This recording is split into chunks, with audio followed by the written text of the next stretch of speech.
too slow, sent to the world below.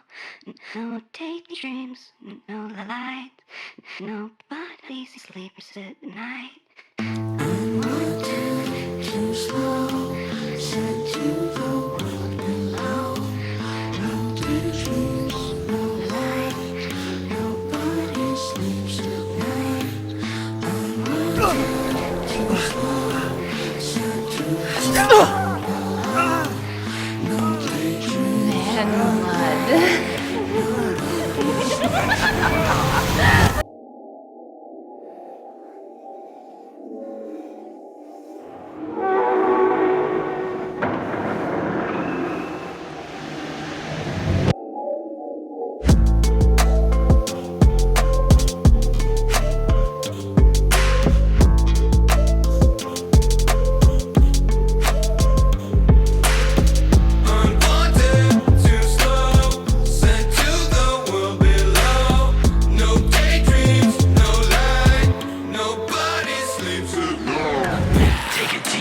Fall into the deep end. Time to take control and show these fuckers what a beam is. Been dwelling here too long. Grab your piece and come along. Think it's time to sing our song and show these fuckers where they're wrong. Cause I can't stand it, can't manage the septic in my brain and how it's taking the advantage. The ones above will drown us out to make sure we don't make a sound. You hate it when I whisper, motherfucker, can you hear me? Scoot over at the table, don't you know we gotta eat too? We ain't asking either, motherfucker, better make the change loose now. How you feel about that? Shut the fuck up, we don't care about how you feel about that.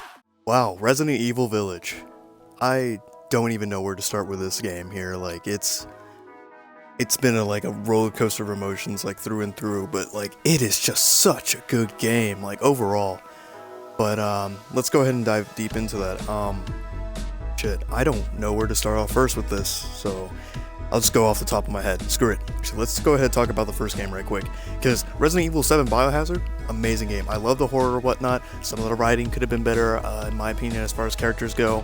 But besides from that, man, I love the game. Not because I spent over 100 hours playing 21 and all that stuff. No. But actually the horror of the game. And the VR enhanced that tremendously. Playing that in VR and actually immersing myself into that has just been truly amazing. But besides from all that stuff, we're here to talk about Village, so let's go ahead and get into it. Ethan just getting thrown back into the shit of things or mix or whatnot, it's been truly something. Like, the fact that he has to go through all the BS again is just tragic, but hey, it's more content for us, am I right? Like, seeing the Winters family and how they progress and all that stuff has just been truly good. And also seeing the valuable properties of Rose and how everyone's freaking about Rose or whatnot, clearly hypes you up. It's just oh my god, what is actually Rose? Is she actually a part of the mold or whatnot? Is she infected by Evelyn and all that good stuff? Yes, but no. Rose is actually going to be set up for the next game or whatnot as she grows up, but apparently she has powers and stuff. I should probably look more into that. The things that I love most about the game or whatnot, my favorite section has been the dollhouse. Because the intricate puzzles, trying to find out, alright, well, does this piece go with that? Or just escape room in general, you know? I love the escape room energy that it has to offer. And then the horror scene right after, being chased by a fetus with an umbilical cord still attached to it, apparently. That was trippy as all hell, but in the end, it's just being able to survive all that. But looking back into it now that I recall, apparently it was all an hallucination, because that doll can create hallucinations of all the other stuff after sniffing a flower. Because if you actually go ahead and explore throughout the game, you'll find these pages that give little tidbits of powers, whatnot, how they're interacting up, just basically background story stuff. But I absolutely love that aspect. I love exploring in these games. I love wasting hours upon hours just trying to inspect a room, you know. And whenever there's a clear way, you always want to backtrack and look for different ways as well, because that's basically the thing you want to do with this. Out of the four lords, in my favorite opinion, it's between Heisenberg and Benevenito. I'm butchering her name, so I'm just gonna call her Donna, right? So yeah, Donna's really cool. I love her little doll shtick that she has going on for her.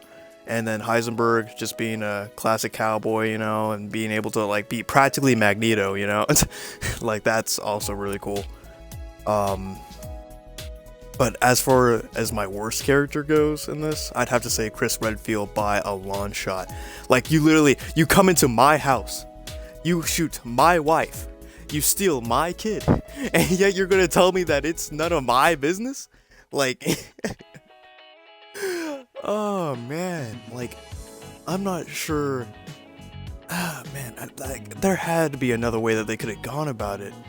Cause like, it made me hate Chris Redfield with a burning passion. Like, if that was the goal, or whatnot, then like, hey, they nailed it or whatnot. I just felt like it would have been better to explain to Ethan, you know, so like Ethan can be like, all right, yeah, I'm down, I'm into this. Let's go into this village and whatnot, have like more cooperation, and then like Mother Miranda could like sabotage the vehicle, steal the kid in front of Ethan, and then go on. Like, in my opinion, that would have been better. But hey, like, still a great game overall, you know. I love the different enemies. I love fighting against the actual fucking Lycans now. You know, after watching the Resident Evil movies and like seeing those werewolves just like go at it, you know. I'd have to say my favorite enemy to face, as far as common enemies go, of course. No, Soldats. The Soldats, yes. I love how intricate their designs were, like how they were a little bit tougher, how they actually had a weak spot you had to aim for. Like, honestly, I enjoyed that aspect a lot. You know, it made me place my shots, made pacing the game a lot better. I don't know, I like a lot of things about this game overall and whatnot. Just the doll aspect or whatnot was great, being inside that dollhouse. Again, my favorite. Oh, a cool idea would have been to like actually been able to team up with Heisenberg and then like fight him in the end after taking on Miranda with Heisenberg. Just a little bit of a team up, because like, you know, having a friend that can bend metal to his will, like that's great and all, you know. Oh yeah, and the little aspect of Chris Redfield being able to like magically conjure up some metal polymer composite or whatnot, so that he can't control it or whatnot, and it looks like a bunch of rusted scrap together, you know. I mean, hey, wherever it goes, am I right? Overall, I have to say I really did enjoy the game, and definitely worth $60. I got lucky, and a friend ended up buying the game for me, so I greatly appreciate him for that. I'm definitely gonna try to go ahead and go for that. I'm gonna assume is a lightsaber, you know, trying to get like double S's in that little bonus bit of the mercenaries. And the tactic that I'm actually running with in mercenaries, and like feel free to go ahead and use this tactic as well. I'll probably make a separate video of like how I'm doing it. But I basically spend all my ammo, I sell my pistol, all for the sniper rifle and shotgun upgrades. First I get the sniper rifle, upgrade that a little bit, get the shotgun, upgrade that a bit, and just go to town, you know? Getting movement speed, lining up enemies, and I'll just go into the specifics of that later. But honestly, this game has just been a wild trip and a half, and I'm just glad to experience it, and I can't wait for the next one. Like, they already teased the whole thing about Rose and going up to that, you know? Into the next one, and like her actually using her powers and working with Umbrella, and I think that's really cool, actually. You know, I look forward to playing as Rose, hopefully with actually some powers, you know. But yeah, besides from all that, we have to dedicate a minute to Lady Dramescu or whatnot, and I'm probably butchering that name, but it's all good. So Mommy Vampire Lady, as most would call her. Yeah, facing her or whatnot, like going against in that aesthetic. I love the aesthetic of the castles. I love the battles between the sisters and how each one had their own little personality about them, so that they weren't like bland stale, like they were obviously different. And then I can understand how it could awaken some new kinks or whatnot, like going up against that initial impression of the four of them, you know. It's truly something. But I'm gonna go ahead and wrap it up here, guys. Hopefully you guys enjoyed this little Havoc review and whatnot, especially with the little montage and whatnot. Appreciate you guys.